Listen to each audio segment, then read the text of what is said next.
G'day guys and gal. Like many popular parts of the lore, the Death Korps of Krieg have been memed extremely hard. Now I don't think that's necessarily a bad thing, it's a part of the fun of a setting. However, what it does mean is that these little German trenchy cosplayers are so seeped in meme lore that a lot of people don't actually know what is true and what is false about them. Sad gas mask noises. So I thought, why not dive into 5 fun facts about the Death Korps of Krieg while clearing up a lot of confusion about them. This should be fun. Before we get started, I'm sad to announce that we are closing shop on the Major Minis pre-painted service. For now. As many of you know, having a commission painting service for miniatures is probably one of the least lucrative businesses you can run. Freelance painters make between like $8 to $15 an hour, if they are lucky, while burning themselves out hard. We worked with West Coast Paint Studios to bring the service to life, who are fantastic, doing incredible Major Mini paint jobs. However, they have decided to close up shop. I'll be exploring other ways we can bring back the service, perhaps in-house painters instead of working with the studio. But I did want to thank West Coast Paint Studio for helping us out with this. I love providing that service to you guys. Now I'll be fully transparent.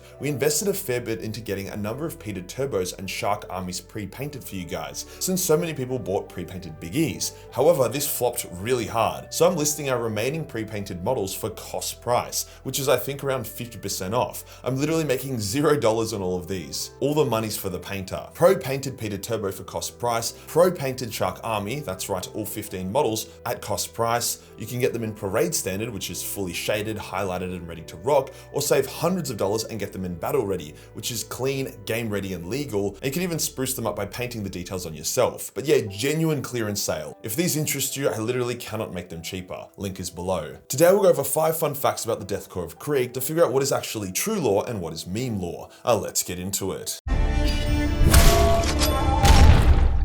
Okay, so the first thing everyone gets confused about, which is understandable, is how new Kreigsmen and Kriegswomen are made. After all, their world is a death world that is borderline uninhabitable, where everyone lives in underground bunkers. They also have a death cult, so there isn't a ton of room for love or romance, and they get shipped out to war zones constantly, as they are such a high value soldier for many reasons. Most of them also certainly cannot fuck each other. Like they technically could, but if they started making babies that way, the Death Korps of Krieg would end up being an extremely terrible regiment very quickly. That is because pretty much all of their DNA is shared. But they are also not clones. See, the Death Korps of Krieg, at least most of them, are vat grown and created in things called vita wombs. Each Kriegsman is created from a mixed preset of numerous genetics, but the genetic pool isn't massive and they all share a common ancestor, so they aren't really that genetically diverse. Think of them all either as twins, siblings, or cousins. Basically, if they tried to bang, it would get very inbred very quickly, which yeah, we can't be having that. Now it goes a bit deeper than that, and here is where it gets controversial. See, when the original world of Krieg rebelled, when it was a powerful civilized world, the loyalists who remained went fully scorched earth under the command of the ruthless Colonel Jurten. Jurten was told by the Imperium that Krieg was way too strong to attack and not worth the cost of resources. This was during the time of waning when the Imperium was more or less broke, so he was given full reign to attempt to retake the planet. Nothing was off limits. To even the odds, Jurten nuked everything, killing most of the world and making what remained a death world. His loyalists would then fight the rebels for centuries before becoming victorious. Now Jurten would die during this time. However, the Vita Womb was already invented to help keep up the amount of troops the loyalists had.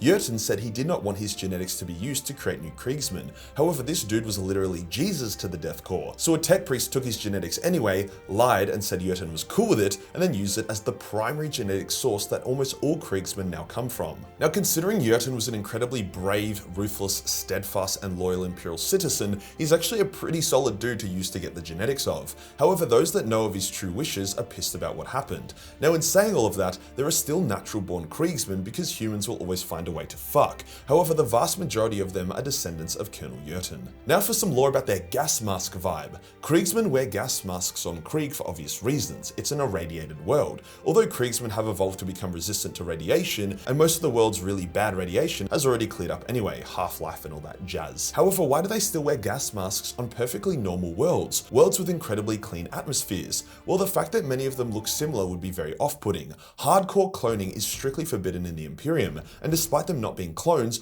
all of them having that same genetic baseline and look would be off-putting and uncanny. However, a significantly more pressing reason is that because most Kriegsmen are considered battle-ready very early on in their lives, like I'm talking early teenagers, the enemy seeing a bunch of teenagers charging at them or defending a position would embolden the enemy. Likewise, it would be bad for morale if you were told your reinforcements were a bunch of 14-year-olds. Not to mention the trauma of watching a bunch of kids get blown to pieces around you. Instead, by wearing the gas masks, the Kreigsmen appear fearless, intimidating, and could easily pass as adults. We also need to remember the rule of cool in 40k. Although no one will say it in the lore, they look dope as fuck in their gear, and their gas masks are cool. However, it is still nice that there is actual lore behind it, as it would be weird if they insisted on wearing their gas masks on a paradise world if they were all just normal, genetically diverse adults. Nothing is more iconic about the Death Korps of Krieg than their trusty shovels, so this one is going to break some hearts, as in truth, the Death Korps barely actually use the shovels, especially in combat, at least not to the extent that the fandom likes to make it out they do. None of their official models has them wielding shovels as weapons, nor do they use combat shovels or have it as a part of their kit.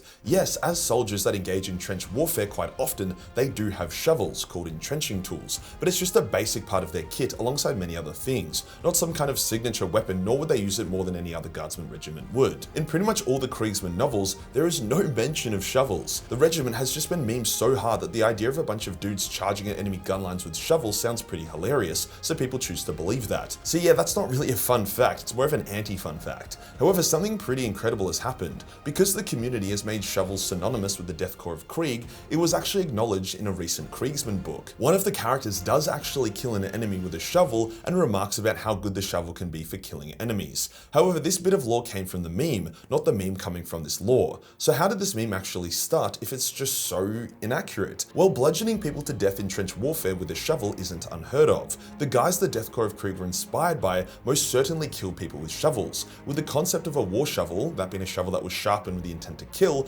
being a thing. Combine that with the fact that the Kreigsmen were trench specialists who dug their own trenches, infers that most of them would have shovels, and in the chaos of a trench fight, a number of them likely would use those shovels to kill someone rather than a bayonet or a combat knife. It's something that is so heavily implied that people basically hallucinated it into becoming lore. Combine that with the fact that the Death Korps are so heavily memed and the idea of them using shovels as weapons being kind of fun, it's not too hard to see where all of this came from. But yeah, officially, the Death Korps do not use shovels as their melee weapon of choice, preferring instead to use trench clubs, combat knives, and bayonets. Now let's talk about the gas mask horses, the Death Riders of Krieg, which here obviously do not help their case when it comes to not being memed super hard, as now we literally have cavalry 40,000 years in the future and those horses wear fucking gas masks. Now thankfully the origins of the Death Riders actually make sense. See, like dogs, in 40k horses were spread across the galaxy from Terra, with Krieg having their own. During the Civil War for Krieg, the terrain became so bogged up and messy from the constant artillery strikes that tanks and vehicles became hard to use and would regularly get bogged down. Combine that with the fact that the parts to repair the tanks became more and more rare, with fuel also running low, made the loyalists of Krieg turn to a more tried and true method of warfare. They began breeding and genetically modifying the few horses alive on the world to create large, fierce and hardy horses. The Krieg horses are actually some of the most powerful in the galaxy. They were modified purely for war on a death world and even have special new organs to make them resistant to radiation. The gas masks are also somewhat similarly used for the same reason that the Kreigsman gas masks are used. The horses are quite horrifying and hideous due to all the engineering and radiation. Thus, the gas masks hide their face from other Imperials and also help keep the horse focused by reducing the stimulus it experiences, which is actually a genuine strategy for real-life cavalry. For example, in bullfighting, when the mounted spearmen are brought out to weaken the bull, the horse's eyes are covered and it relies entirely on its rider for direction, as if it could see a bull charging at it, it would probably shit itself and rear up. The horses are so over-engineered that they genuinely hold their own on battlefields. They can soak up a lot of bullets due to their enhanced skin, lack of pain receptors, stimulants, and even subdermal organic armor. Thus, if a Death Rider cavalry charge is heading towards your gun line, it's actually a pretty horrible sight.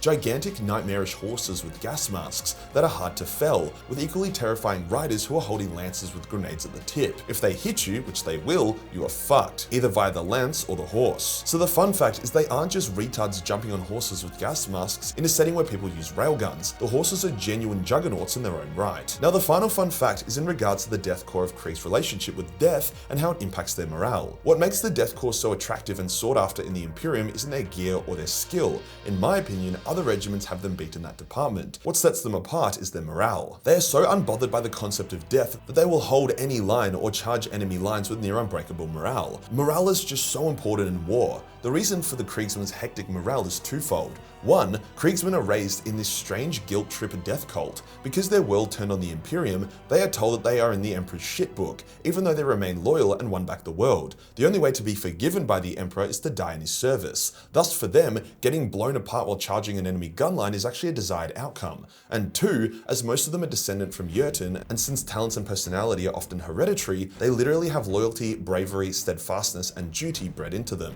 However, in saying that, they do not have infinite morale. Kriegsmen can and have retreated before, most notably when facing enemy space marines, as they are still affected by transhuman dread. It's the same sort of vibe with the orcs. Orcs love fighting and aren't too worried about their own lives. However, if the fighting becomes a slaughter and the orcs are being butchered by a vastly superior foe, they can break and flee. Kinda like what happened when they pissed off Jagadai and he decided to go full Master Yi on their green asses. If a ton of Kriegsmen had just been blown apart or cut to smithereens by enemy space marines, even they can feel the pang of panic and break. They just have a way higher threshold than other guardsmen before this occurs. So yes, it is not meme lore that the Death Korps have super high morale and are low-key in a death cult. However, the truth is that they can still be broken and routed. There's your 5 fun or not so fun facts. Sorry to burst some bubbles. If you enjoyed the video and you want to support the channel, then pick up one of the fire sale pre-painted minis. These are the last pre-painted minis we have. The value and quality is incredible. Send off the service and style. Hit the subscribe button, hit the real subscribe button for more fun content. Join the Discord for more memes, and I'll see you on the next one. Peace.